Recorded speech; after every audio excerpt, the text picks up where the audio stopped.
Hello student, आज आपण मँगोवरची पुढची पेस्ट बघणार आहोत.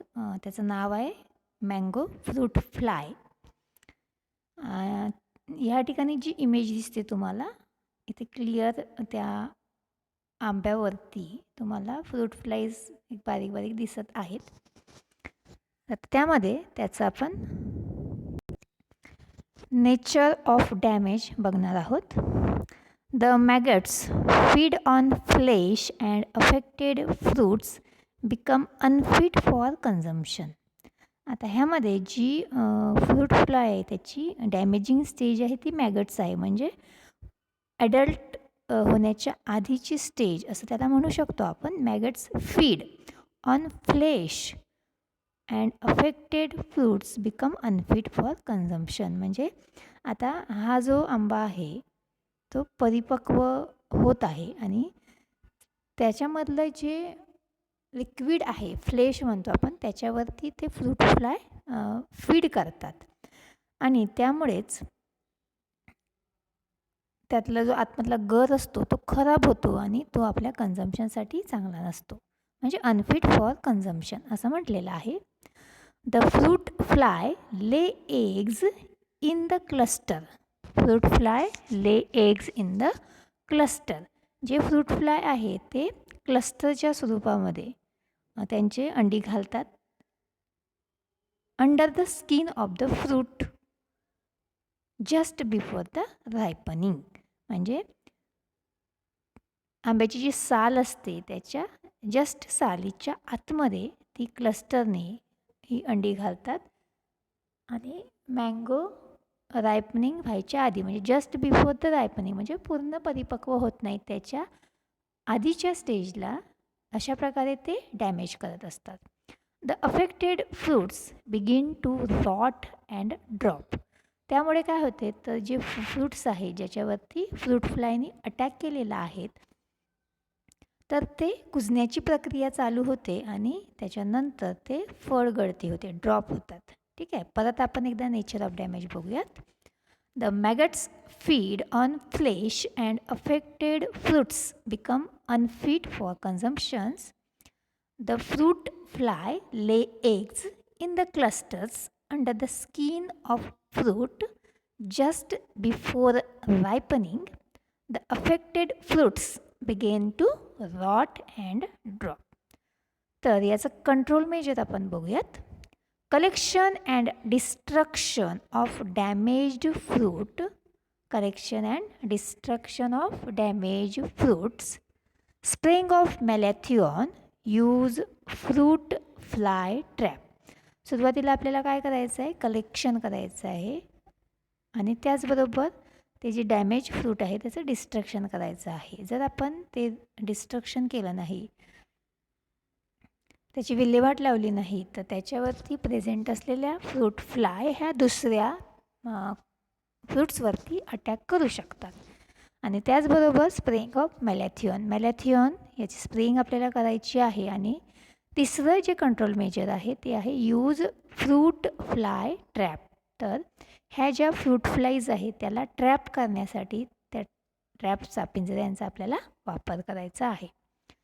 नंतर पुढचं जे क्रॉप आहे ते आहे सिट्रस, लिंबूवर्गीय किंवा लिंबू म्हणू शकतो, लेमन. त्याच्यामधलं जे पेस्ट आहे ती आहे सिट्रस बटरफ्लाय किंवा याला लेमन बटरफ्लाय असं सुद्धा म्हटलं जाते. त्याचं नेचर ऑफ डॅमेज बघूया. त्याआधी यामध्ये बघा दोन इमेजेस पिक्चर या ठिकाणी दाखवलेले आहेत, फोटोग्राफ्स. यामध्ये एक जी आहे वरची त्या ठिकाणी तो जो सिट्रस बटरफ्लाय म्हणतो आपण त्याचा लार्वा या ठिकाणी दाखवलेला आहे आणि दुसऱ्या ह्याच्यामध्ये त्याचं अडल्ट दाखवलेलं आहे. ही जी बटरफ्लाय आहे खालची काळपट रंगाची ती तुम्ही बरेचदा बघितलेली असेल आणि तुम्हाला आयडेंटिफाय करता येऊ शकते इझिली. त्याचे जे खालचं जे पोर्शन आहे ॲबडॉमनचं त्या ठिकाणी दोन ऑरेंज स्पॉट्स आपल्याला दिसत आहेत. ठीक आहे, अशा प्रकारे ते अडल्ट आहे आणि वरचं जो आहे तो आहे लार्वा. याची जी डॅमेजिंग स्टेज आहे ती आहे adult. Adult feed on the leaves from the margin towards the midrib and defoliate branches. The adult feed on the leaves कशावरती फीड करतात? पानांवरती फीड करतात. ते फ्रॉम द मार्जिन, त्याच्या मार्जिनपासून सुरुवात करतात, टुवर्ड्स द मिड आणि हळूहळू ते आतमध्ये सरकतात. अँड डिफोलिएट द ब्रांच, आणि त्यामुळे एखादी जी ब्रांच बघितली आणि त्याच्यावरती लेमन बटरफ्लायनी अटॅक केलेला असेल तर त्या ब्रांचवरील पानं खाऊन टाकल्यामुळे ती ब्रांच डिफोलिएट होते, म्हणजे त्यावरती आपल्याला कुठल्याही प्रकारचे पानं हे दिसत नाही. त्याचं control measure, hand picking of the larva, spraying of malathion is effective against pest. Hand picking म्हणजे जो काही पिक्चर आहे वरचा ग्रीन कलरचा जो लार्वा दिसतो तर ते आपल्याला काढून टाकायचा आहे आणि त्याच्यानंतर आपल्याला मॅलॅथिओनची स्प्रेइंग करायचं आहे. हे जास्त आपल्याला इफेक्टिवली आपण सिट्रस बटरफ्लायला कंट्रोल करू शकतो. ठीक आहे. त्याच्यानंतर सिट्रसमधलीच दुसरी जी पेस्ट आहे ती आहे व्हाईट फ्लाय. त्याचं नेचर ऑफ डॅमेज आपण बघूया. Adult and maggots. आता ह्या ठिकाणी बघा व्हाईट फ्लाईज आपल्याला अगदी क्लिअरली ह्या फोटोग्राफमध्ये दिसत आहेत. Adult and maggots suck the cell sap from tender shoots and leaves. जे काही ॲडल्ट आहे आणि मॅगट्स आहे तर ते पानांमधला जो रस आहे तो शोषून घेतात. सेलमधला जो रस आहे तो शोषून घेतात. त्याचबरोबर जे काही टेंडर शूट्स आहेत, फांद्या आहेत, लिव्ज आहेत त्यामधला, त्यामुळे काय होते तर yellow patches are formed on the surface of leaf. Yellow patches म्हणजे रस शोषण घेतल्यामुळे ते जे क्लोरोफिल कंटेंट आहे ते रिड्यूस होते आणि तो भाग आपल्याला पिवळसर दिसतो, पॅचेस दिसतात त्या पानाच्या पृष्ठभागावरती. अशा प्रकारची याचं नेचर ऑफ डॅमेज आहे. Adult and maggots suck the cell sap from tender shoots and leaves and yellow patches are formed on the surface of the leaf.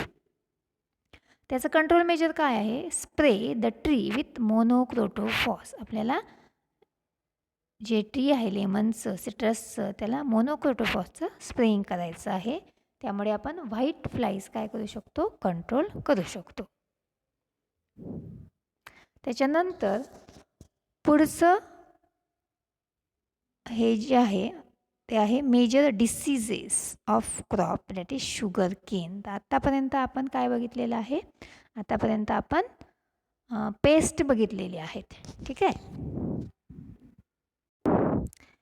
Paste सुरुवात करण्याच्या आधी आपण कोणकोणते डिसीज आपण सुरुवात जी करत आहोत त्याच्या आधी आपण पेस्ट कोणकोणत्या क्रॉपवरती कोणकोणते पेस्ट बघितले ते एकदा आपण रिवाईज करून घेऊया. सुरुवातीला आपण पहिल्या पेजला जाऊयात पेस्टच्या.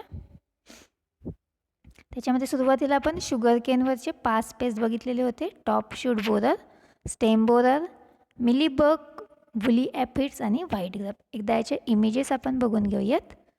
हे बघा टॉप शूट बोरर, नंतर शुगर केन स्टेम बोरर, त्यानंतर मिलीबग्स, नंतर वुली ॲफिड, व्हाईट ग्रब. त्याच्यानंतर आपण कॉटनवरचे पेस्ट बघितले बिफोर फ्लॉवरिंग, ॲफिड, जॅसिड्स, ट्रिप्स आणि व्हाईट फ्लाईज. त्यानंतर कॉटनवरचे spotted bollworms, pink bollworms and American bollworms.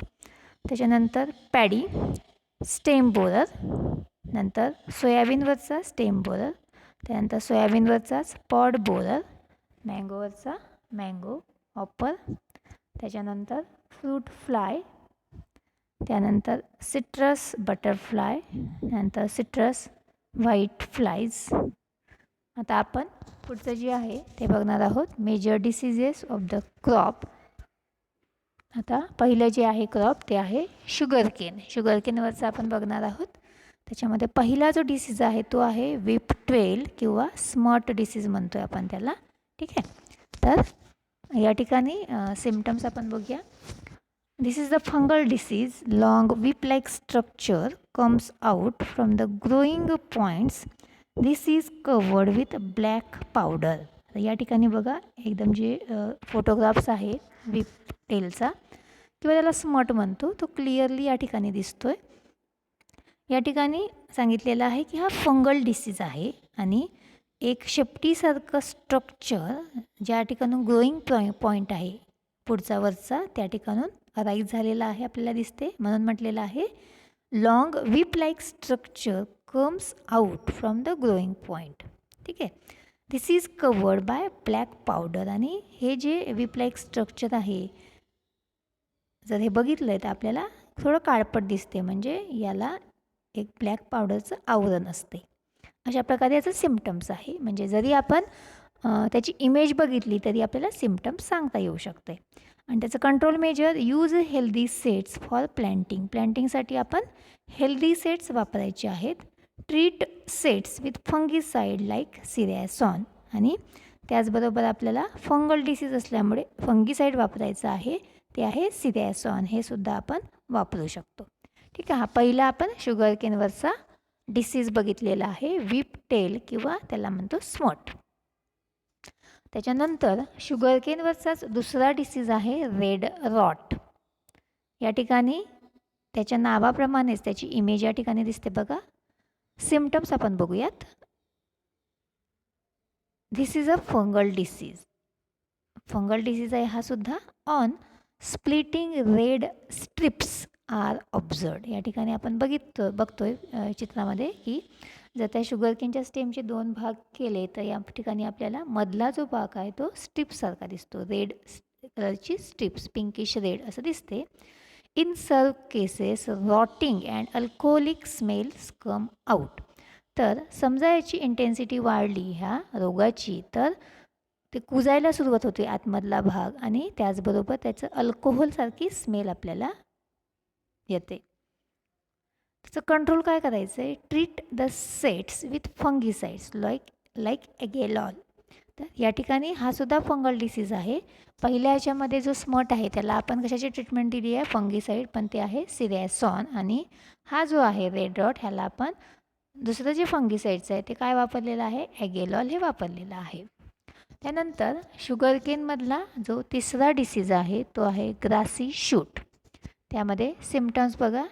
In affected plots too many lateral tillers arise with light green to dark green in colours. Grassy shoot disease आहे. तर इथं images किंवा चित्रामध्ये आपल्याला दिसते की अफेक्टेड प्लॉट जो आहे त्याच्यामध्ये एकच स्टेम न येता अनेक लॅटरल टीलर्स, फुटवे या ठिकाणी फुटलेले आहेत, म्हणून त्याला म्हणतो tillers. Lateral tillers arise with light green to dark green in colour. आणि कलर कसा दिसतो? लाईट ग्रीन, डार्क ग्रीन, अशा प्रकारचं हे सिम्पटम्स आहेत. याचं कंट्रोल मेजर बघूयात. Treat the sets with hot water at 50 degree Celsius for 2 hours. तर या ठिकाणी बघा त्याचं कंट्रोल मेजर काय आहे? तर जे सेट्स आहे किंवा जे बेणी आहे त्याला हॉट वॉटरची ट्रीटमेंट द्यायची आहे. 50 डिग्री सेल्सिअसला 2 तासासाठी आपल्याला ही ट्रीटमेंट द्यायची आहे. म्हणजे ही ट्रीटमेंट आपण कधी देतो? ज्यावेळेस आपण सेट ट्रीटमेंट देतो त्यावेळेस ती नेहमी बिफोर सोईंग दिलेली असते, before sowing of the crop. ठीक आहे. त्याच्यानंतर शुगरकेनवरचाच पुढचा जो डिसीज आहे तो आहे रस्ट. त्याचा आपण सिम्पटम्स बघूयात. Numerous small but long yellow colored spots appears on both the surfaces of leaves.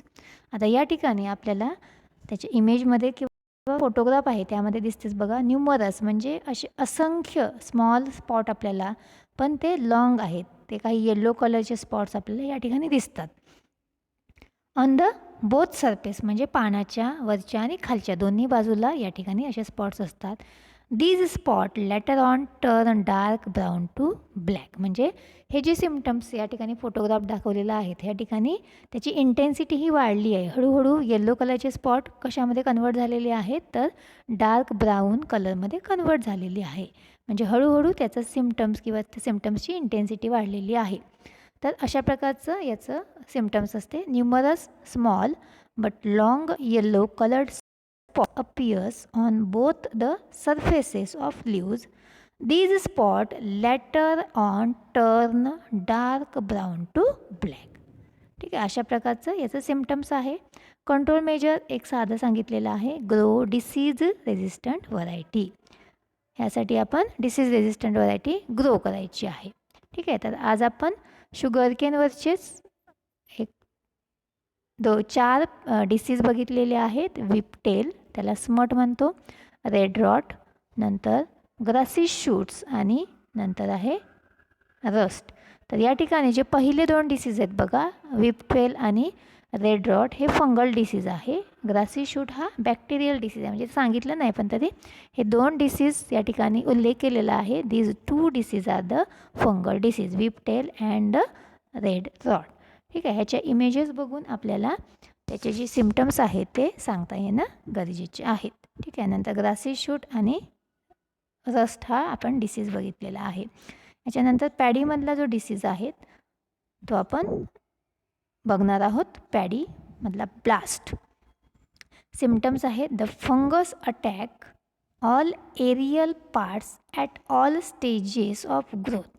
तर हा जो डिसीज आहे ब्लास्ट, हा सुद्धा फंगल डिसीज आहे आणि जो फंगस अटॅक होतो तो त्याच्या पॅडीच्या सगळ्या भागावरती सगळ्या स्टेजेसमध्ये आपल्याला दिसतो. म्हणजे सीडलिंग स्टेज असेल किंवा पुढची ग्रँड ग्रोथ स्टेज असेल, फ्लॉवरिंग स्टेज असेल, ह्या सगळ्या स्टेजला ह्या ब्लास्ट डिसीजचा अटॅक आपल्याला दिसतो.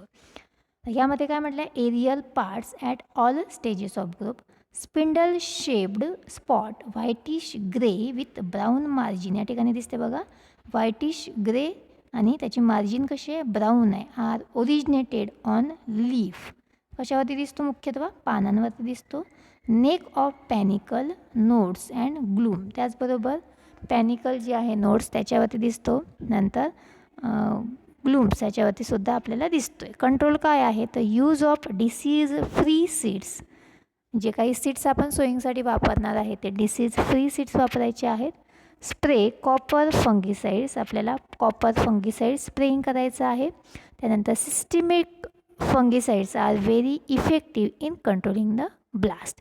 त्याचबरोबर सिस्टेमिक फंगिसाइड्सचा सुद्धा आपल्याला वापर करायचा आहे की जेणेकरून आपण ब्लास्ट डिसीज हा चांगल्या प्रकारे कंट्रोल करू शकू. ठीक आहे, ब्लास्टचे आपण सिम्पटम्स बघितले आणि कंट्रोल मेजर बघितले. तर आज आपण इथेच थांबूयात. पुढच्या लेक्चरला पुढचं जे क्रॉप आहे त्याचं आपण डिसीज बघूयात.